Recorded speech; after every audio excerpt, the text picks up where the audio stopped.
Some of what we're going to cover today is from a book I've gotten about, it's called The Battle for Israel. And it's about both the geopolitical and the spiritual battle for Israel. But the book starts off by telling a story that I think is kind of surprising. So the title of this message is Leadership and Us. Leadership and Us. But it's going to start with the Yom Kippur War, 1983. Yom Kippur means the Day of Atonement. We're going to talk about two big events. Something I didn't know, Israel was almost annihilated in the Yom Kippur War. And most people, we always assume their military is better and they always win. The first 3 or 4 days, it looked very dire for them. At one point, there were only 90 Israeli tanks facing off against over 1,000 Egyptian tanks. And if they had broken through, they could have gotten to the city of Tel Aviv. We assumed, because there were some massacres when some Israeli troops surrendered, thinking that was the right thing to do, and they got massacred by the Egyptians. So, in other words, they were in a killing mood. They would have killed civilians. And it's not like, your army surrenders, we'll make some border deal. No, it was going for the jugular, that expression. So it starts on the morning or the afternoon of Yom Kippur. And in Israel, on Yom Kippur, everything is at a standstill. They're all fasting. All businesses are closed. It's quiet. And most of the regular military is given leave to be back home with their family. So they had mostly young reservists on the front lines, not all that many of them. Most of them were 18 and 19-year-olds, not, combat veterans. They got about a 2-hour warning. The United Nations had peacekeeping forces supposed to keep them separate. They didn't do the job, which they never do. They let the people up north and south kind of overrun their positions. They finally got notifying Israel that these armies are coming for you with like less than 2 hours warning. Well, in military terms, that's not enough time to mobilize your forces to make any real difference. And Golda Meir, who's a liberal leader from Milwaukee, Wisconsin, but she was the leader of Israel at the time, the general said, well, let's launch our Air Force. Got these big armies getting ready to hit us. We can at least do that. She said, that's what we did in the 67 war, and people said it was our fault because we struck first. No, we won't have our planes attacked until they strike us first. Of course, the military people say, you're crazy, but that's kind of, but you understand liberal leadership. If that makes sense, you'd understand the reasoning that I just gave you, why they did that. And this, according to the book, was maybe the biggest tank battle in world history, at least bigger than most of the ones you know about in World War II. There's possibly one in Russia that might have been bigger, but it was in a much, the Russian one was over hundreds of miles. This is in a fairly narrow space, so it's quite a battle was going on. Here's what at least the Israeli assessment after was, that the Russians had given to a number of Arab nations around Israel 4,000 tanks, 900 missile batteries, and they had 600,000 Egyptian troops, the giant Egyptian Third Army. And now, obviously, this is the opinion of the authors of the book, but they say Israel was not spiritually ready. They say most of the Israelis had just assumed that their military superiority kept them safe. They were very secular. Even keeping the Day of Atonement, they kept it as more of a national holiday. Quite a few are secular, at least they were in 1983. Israel has gone a little more to the religious since then, but majority were really secular. A lot of them were socialists. They were there for the nation of Israel and for Judaism, but not so much for God. And They were spiritually unready as well as militarily unready. They assumed they're not going to do it. It's not going to happen. And Egypt struck from the south with 3,000 tanks and 1,000 aircraft, many of them, the Russian MiGs, which are, pretty good jets. Of course, Israel immediately started mobilizing their forces. And the Egyptians broke the Bar-Levi line, and they broke it in 5 hours. They had planned to break it in over 15 hours. So their tank corps didn't have any orders to move forward into Tel Aviv. And one Egyptian command said, well, we were just waiting a whole day for orders to come.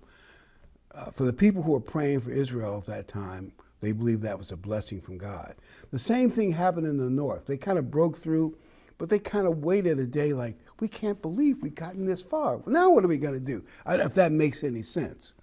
And of course, when you halt in a military operation, that is great.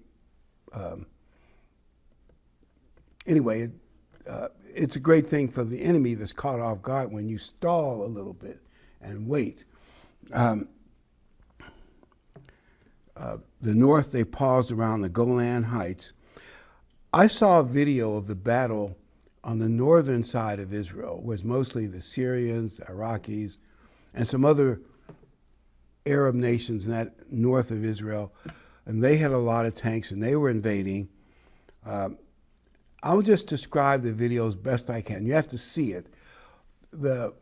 One of their lower-ranking generals rushed out there to be in charge of most of these young men and the tanks, and they just played a slow game of retreat over little mountain ridges to hold back the northern attack, because they knew the majority of their forces had to go south to meet the giant Egyptian Third Army. And it's unbelievable. They played all kind of little clever games in the mountains, and they slowly withdrew in an orderly way, but holding back the onslaught of most of the Syrian tanks. You almost have to see it. It's hard to even describe it. And what's worse, the world turned on Israel. The Russians were pouring in more relief tanks and jets. And America had a lot of tanks in our German bases, but Germany says, no, you can't fly anything out of your German bases into Israel. Every country in the world, including Britain, France, a lot of the ones you wouldn't expect, turned against Israel. The only country that was for Israel was America. It's kind of unbelievable. And it appears to be the case. Now, after some effort, America finally got I think it's Azores Islands. I think they belong to Portugal, where our jets could go from America, refuel there, and then off to Israel. But it took a while for American resupplies to get in there. So Israel was kind of desperate for a while. And it was like a shock that would happen. And also Nixon was in big trouble, about to be impeached. So the Russians assumed that he wouldn't be able to do anything. He'd be too tied up politically. But according to the book, it didn't bother Nixon one bit. He immediately ordered American resupply and looked for ways to get around the countries that weren't cooperating. And he was going to back Israel all the way with no delay. And for the first time, according to the book, in Israel's history, the leading rabbi sent out a letter and a radio message asking the people of Israel to repent and call for a day of prayer. Now, we assume that when you think of Israel, you think of that as a religious country, right? Because it's all Jewish, but he said it wasn't that religious. They had never done that before. They called for a day of prayer and repentance. Obviously, he believes that God answered their prayer. One thing is interesting, Jordan is in the middle, and they're getting heavily attacked from the south and also from the north. But they prayed that Jordan wouldn't be able to make up their mind and do anything. And Jordan actually didn't do anything. They called up one regiment, thought about it, but A lot of Arabs afterwards said, you could have made a crucial difference when Israel was most vulnerable. Just pour across the Jordan River. But they think that was an answer to their prayer. The Jordanians didn't. It could be because the king, I think, had an American wife. But I don't know. Who knows about that kind of thing. But I think God answered their prayers. And then their famous general, Moshe Dayan, they kind of went around the Egyptians and created something called a carpet bridge, a rolling carpet bridge. It's like a portable bridge to get tanks across the Suez Canal that roll. I can't even describe it. And they roll it up to a point that would cross the Suez, and then they could roll it to where they needed to cross other rivers. And they got Israeli tank corps behind the Egyptians, and the Egyptians were holding off the Israeli Air Force with those Russian anti-aircraft batteries, and missiles, which were pretty good.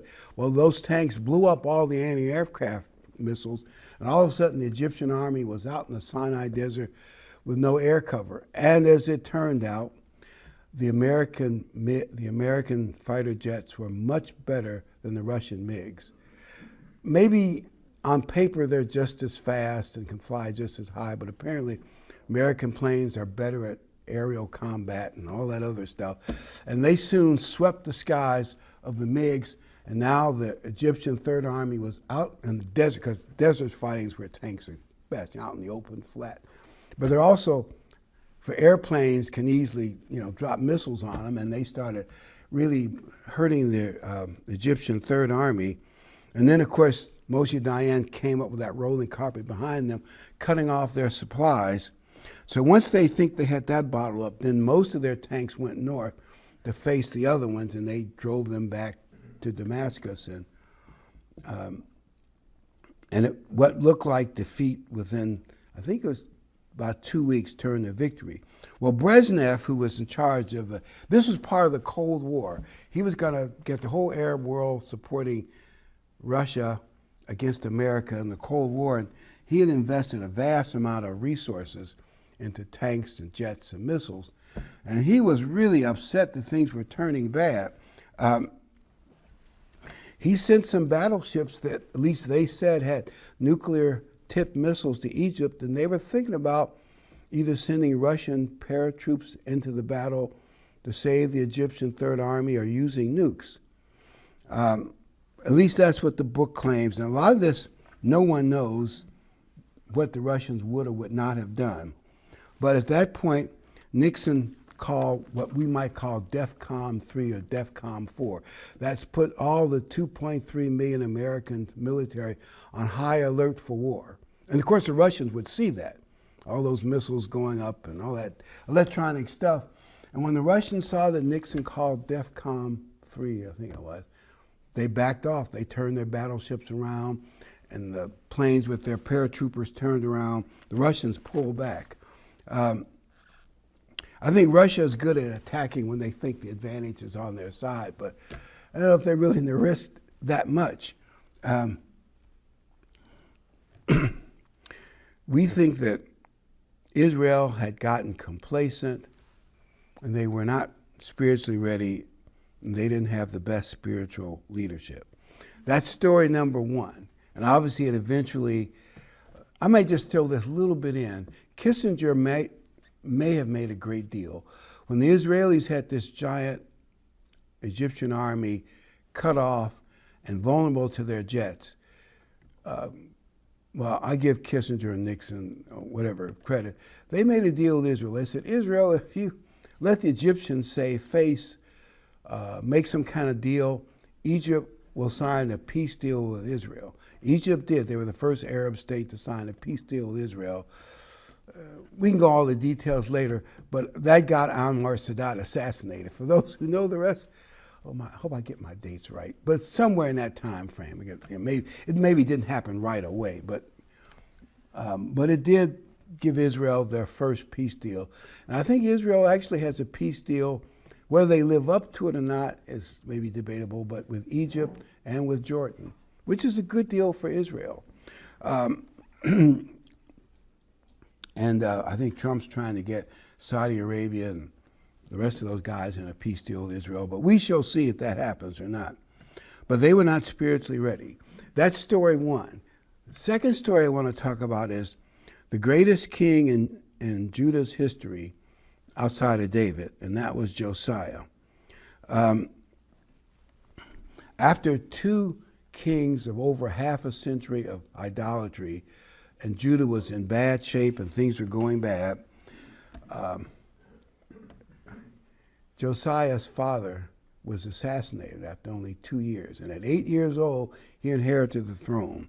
It's believed he was educated by a good high priest, and he turned things around. By the age of 16, he started to make major reforms in Judah. By age 20, he was doing a major ridding of all the idols in both Judah and northern 10 as well, because they were somewhat weakened because of influence of Syria. So he just took over. And he actually destroyed the temples and the golden calf that Jeroboam had set up a number of years earlier that led the northern 10 into idolatry and lack of God's blessing.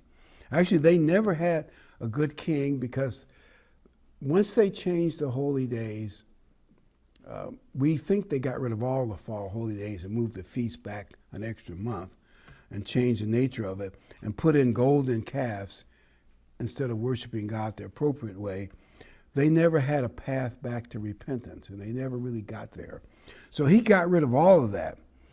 And at age 26, he tackled another tough subject, the repair of the temple, which was in bad shape after all those years of idolatry. I'm reading 2 Chronicles 34:14.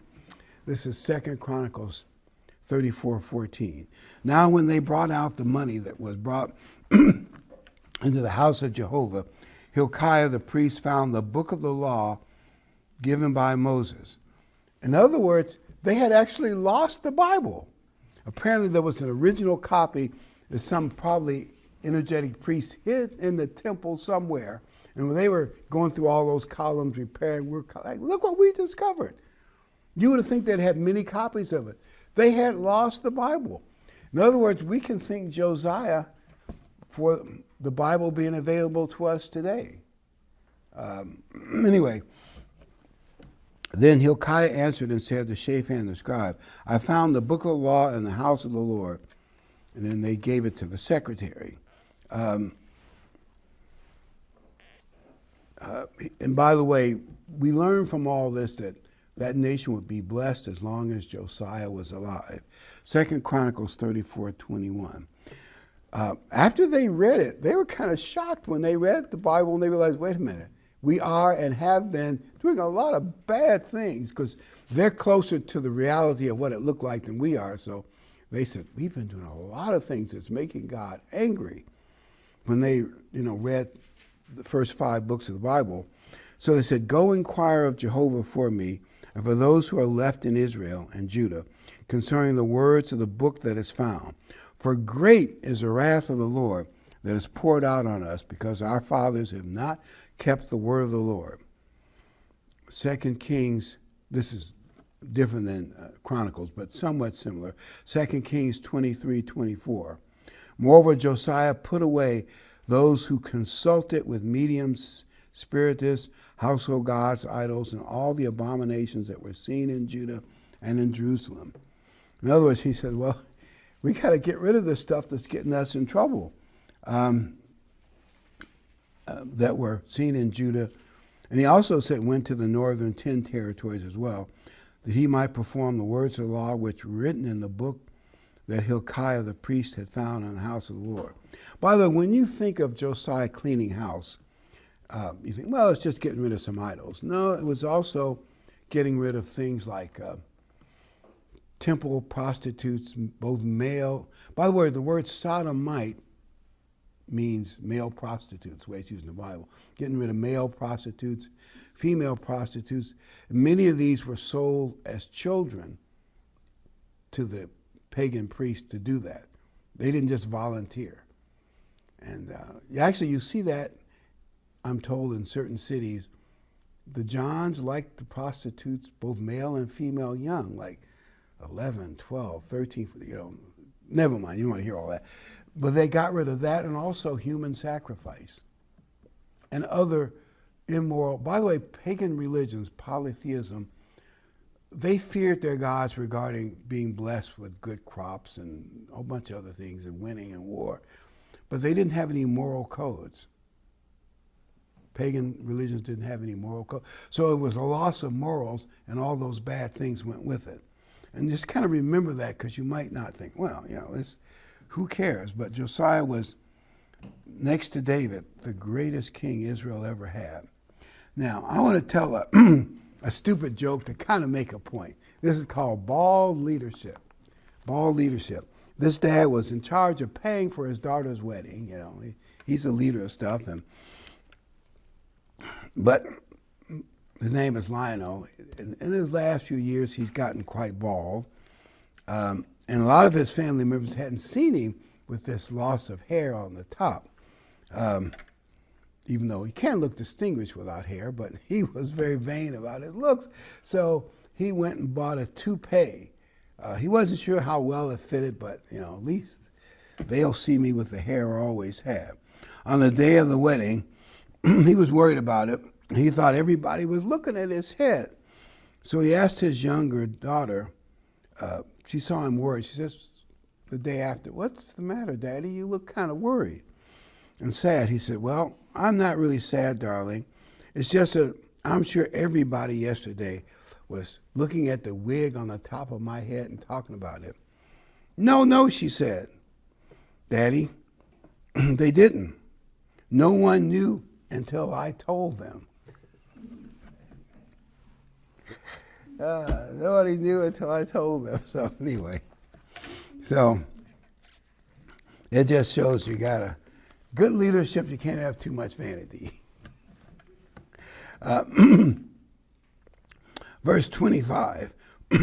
Now before him there was no king like him, who turned to the Lord with all his heart, with all his soul, with all his might, according to the law of Moses. Nor after him did any arise like him. There was never a king like Josiah, before or after. 2 Chronicles 34:33. Thus Josiah removed all the abominations from all the countries that belonged to the children of Israel.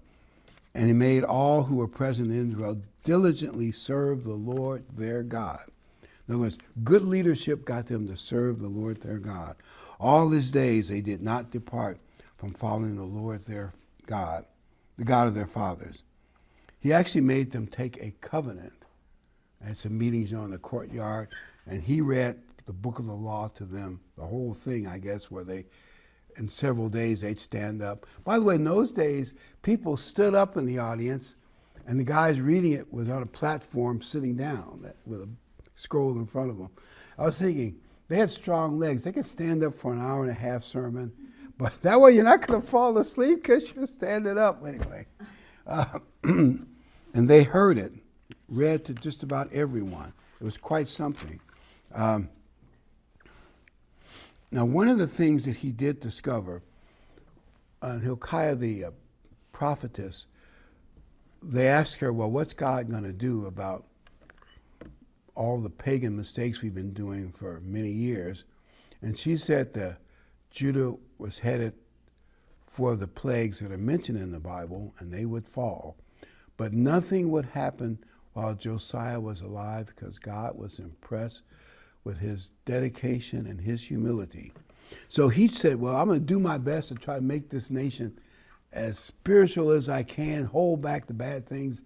And he did have a positive influence, probably historically, on things as well.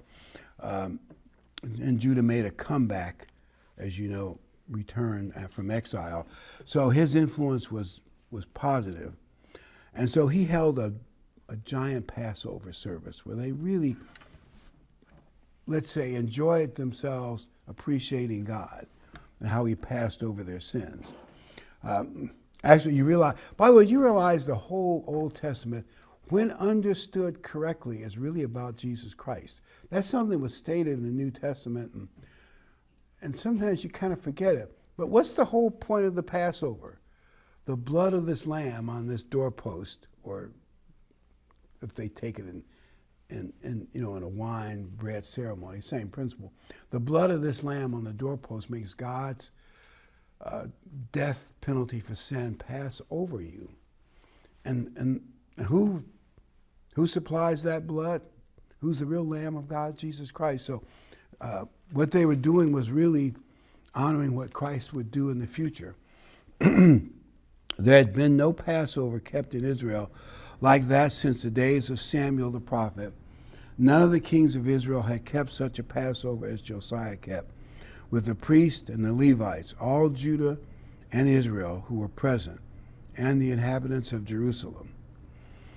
And apparently it was a great Passover, one of the best they've ever had in Israel.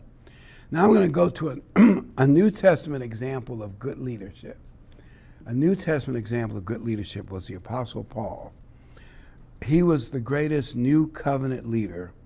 Actually, when you read in Acts 16 and other places, his critics said, this man has turned the world upside down. Well, in a way he did. He turned much of the Roman Empire to doubting polytheism and all those pagan idols and stupidities that they had in those days, to worshiping one true God, the God of the Bible, the God of Israel. And he'd come into town, and vast amount of people would throw away their idols, burn their cult books, dark magic and all that chanting stuff. He was turning the world upside down. Of course, he got a lot of jealousy and backlash, but if you get a lot of backlash, it's like a bomber over the target. If that's where the flak is, that means you're effective. You're getting where it hurts the enemy. So, but Paul turned the world upside down. Now I want to look at, in 2 Corinthians, there was a group of troublemakers that challenged his leadership. So it wasn't so much that he was defending his leadership as explaining to the Corinthians who they'd be better off following, him or these false apostles and others. So in 2 Corinthians, he describes how much service he gave to the church. 2 Corinthians 11:22. 11:22. Are they Hebrews? So am I. Are they ministers of Christ? I speak as a fool. I am more. In other words, he knows that bragging is not the right thing to do, but he's doing this to make a point for their benefit. And labor is more abundant, and stripes above measure. That means stripes on your back from being hit with a whip. In prison more frequently, in deaths often. When they stoned him, I think it was Lystra, and they thought he was dead. And then the Christians came around him after the mob left, probably just to rescue his body. He pops back up and walks away. Then you realize that he probably was dead. Because the crowd, God made a miraculous healing. If somebody stones you, watch some of those stones, big stones hitting you in the head, and they bury you with stones, and they're screaming and yelling. And then you pop up after that and walk away. That's a miracle. I believe he was dead. Or if not dead, he was in a coma close to death, because they thought he was dead. And probably he had other experiences where he was near death. So when he says this, he's not exaggerating. In deaths often. From the Jews 5 times received I 40 stripes. 3 times I was beaten with rods. Once I was stoned. 3 times I was shipwrecked a night and a day in the deep. Now you think about floating on a piece of board, maybe from a broken ship. You're hanging on to this board until somebody rescues you. You spend a night and day in the ocean holding on to this board, and they rescue you. If that were me, I would never go to sea again. And Paul got back on boats as part of his 4 missionary journeys. And in other words, it didn't stop him. He kept traveling. He'd be run out of a town by one mob. He'd go down 20 miles to the next town and do it all over again, start another church. He was fearless. He was bold, but he served the church mightily and served God. When you read that, you have to say, wow, what dedication did Paul have? That's the level of service. Because he went back on the road after all that. Verse 26. In journeys often. He traveled all the time. Even in a city like Corinth, where he built a big church and it was doing well, after 18 months, he left on his own. He wasn't run out of town. He thought, well, I got this church going well. I need to go on the road and start another church someplace else. In other words, he kept moving. And that's not easy to do. And in those days, travel was a lot tougher. We sit in a relative, comfortable, air-conditioned car. They walked. Mostly. Maybe they rode donkeys now and then, horses. But by the way, even riding a horse for 20 miles ain't that easy. You ought to try it sometime. You heard the term saddle sore? Anyway, but most places they walked. In journeys often, in perils of water, in perils of robbers, in perils of my own countrymen, in perils of the Gentiles, in perils in the city, in perils in the wilderness, in perils in the sea, in perils among false brethren, in weariness, toil, sleeplessness often, in hunger and thirst, in fastings often, in cold and nakedness. Besides the other things would come upon me daily, his concern for the churches, because he'd hear a report from someone like Chloe. Well, things haven't gone so right in Corinth since you left, or Galatians. A bunch of troublemakers have come in behind you. And he'd be worried about the churches. And by the way, when you read his works, he often says, Satan prevented me from getting back to you. Travel to get back to churches in trouble wasn't that easy. Well, travel was hard, and there was no things like a cell phone.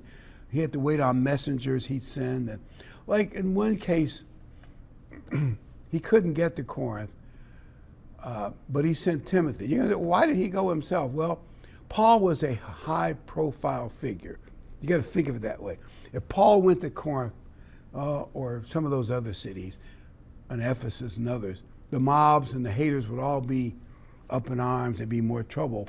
Where Timothy could slip in, nobody would notice Timothy. He'd get in there, solidify the church, and come back to Paul with a message. And somehow that's lost. Only example I can think of is someone like Elvis Presley. Even if he went to a mall, it'd be a big thing. I heard stories like certain celebrities go to a mall, it was chaos. Even the rumors that they were there, it'd be chaos, or certain other political figures. So it was, but he still cared about those churches, did the best he could under tough circumstances. And by the way, the people in some churches would say, well, like in Corinth, well, the enemies would say, well, he's really not telling the truth. He says he wants to come see us, but he doesn't really mean it. The enemies were just taking out example of whatever chance they could get. But he really meant it. He did eventually get there, and that's maybe another story. So the question is, what about us? What about us, right? And that is a good question. What about us? So what can we do? Everybody has to think about what you can do. Think of how you can be a servant leader to people in God's church, and maybe other people that you might be involved with if that's doable. How can you be a servant leader? Well, in this church, just come as often as you can, support it in whatever way you can, encourage people as best you can, lift people up. Like Paul says in Galatians, if a brother is, he's fallen, don't dance on his grave. Try to restore him gently. Just be a positive influence as best you can. You remember when, even when they were coming to Jerusalem last time, the 12 apostles were arguing about who is the greatest. You can imagine certain people like Peter and, well, there's more names, but and others, who is the greatest? Well, Christ's answer to that argument is, don't worry about it. It's in the Father's hands who's going to be in the top two positions. But what you should think about is he's the greatest that serves the most. And you read those scriptures, and that's really what he's telling them. The greatest is the one who serves the most. And I know that's the opposite of how people think, People that serve me, that makes me the greatest. or the more I can push myself in front of others and get a lot of positive PR about how wonderful I am, that's the worldly way. But the Christian way is a selfless servant leader serves others. That's how you be the greatest. Be the most helpful, the most encouraging. Help maintain unity and love.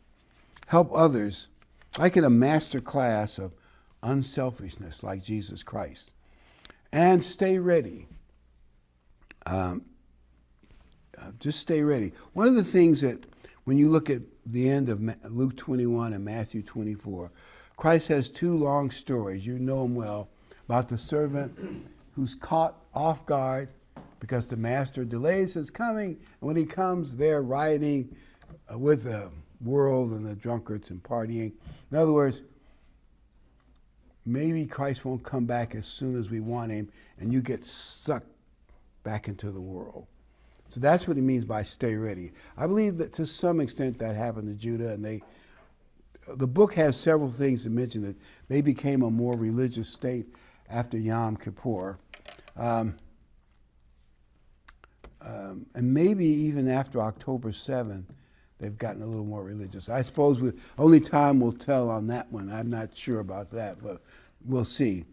But stay ready. Never be caught overconfident that, nothing can happen to me, and fall asleep. Philippians 2:7. This is my last scripture. And this is the example of Jesus Christ.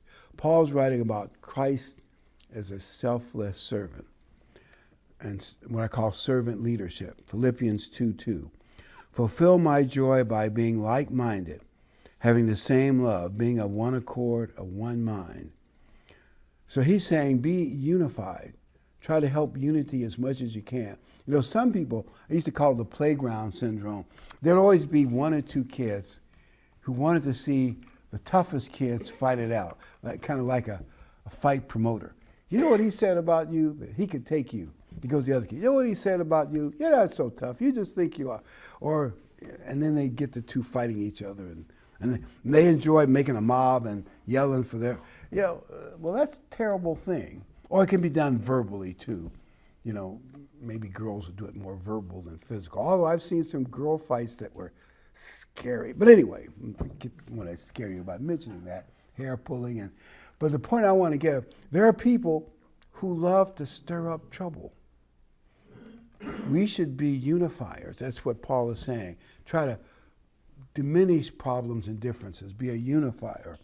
Let nothing be done through selfish ambition or conceit, but in lowliness of mind, let each esteem others better than themselves.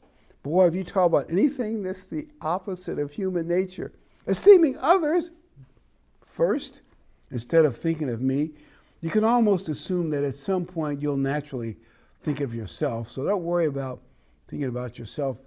That'll probably happen automatically. But try to focus on the other party. And when you go through your life, you think of some things that happen with people, and you think, if I had been more unselfish, I would have been thinking of them more than myself and handled it better. And everybody can probably think of a few situations in your life like that. Verse 4, let each of you look out not only for his own interest, but also for the interest of others. But also for interest of, let this mind be in you, which was also in Christ Jesus. Verse 6, Philippians 2:6, who being in the form of God, did not consider it robbery to be equal with God. He's like the second member of the God family, or the administrator, if you look at it, equal with God, but made himself of no reputation, taking on the form of a bond servant and becoming in the likeness of men. In other words, he gave up his godly powers, at least for 33 and a half years, to become a human being. That's like going from royalty to being a worm, in a relative sense. I'm sure he had angels guarding him, but even still, think about giving up that kind of power to serve mankind. And we are not worthy, as I think we all know it, but he did it anyway. So in conclusion, I just want to say, we want to be a Josiah, to bind and build people up. We want to be an Apostle Paul. And all of us should strive, for most of all, be a selfless leader.